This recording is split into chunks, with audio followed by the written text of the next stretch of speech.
Catherine Andrieux présente Anneau du lac de Lannes Kikala.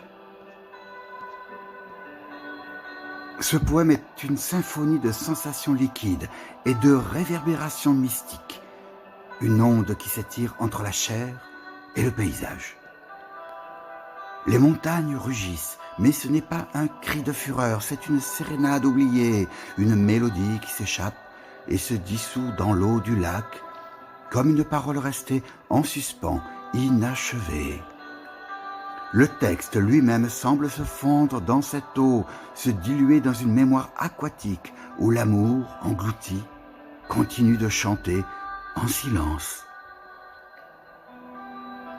Puis, il y a ce troisième œil qui contemple, une magie luxuriante, presque primitive.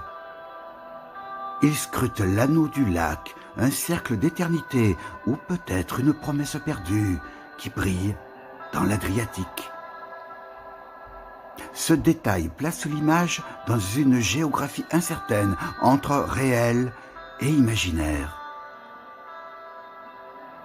Le soleil caresse, flatte, baise le visage d'un éclat fugace. Mais tout est charnel ici.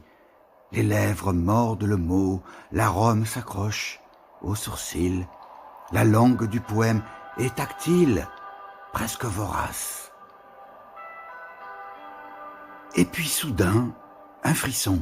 J'en ai un, dit-on, comme si quelque chose d'impalpable avait été capturé un instant avant que le lac ne grelotte.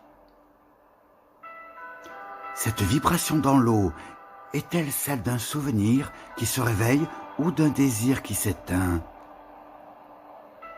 La réponse se perd dans l'ivresse des baisers, dans cette fusion de doigts et de peau, dans l'émotion qui gonfle et éclate.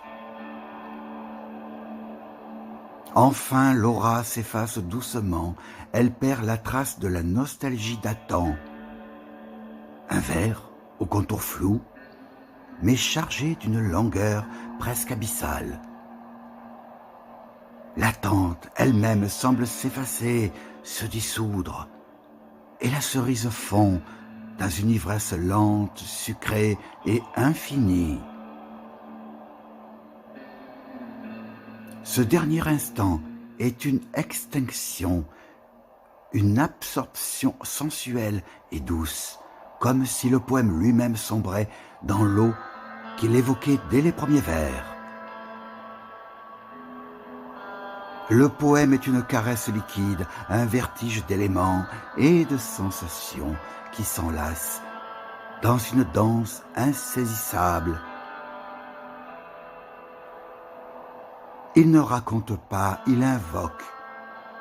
Il laisse derrière lui une impression de moiteur et de lumière tremblée, un parfum de nostalgie qui fond comme une cerise entre les lèvres.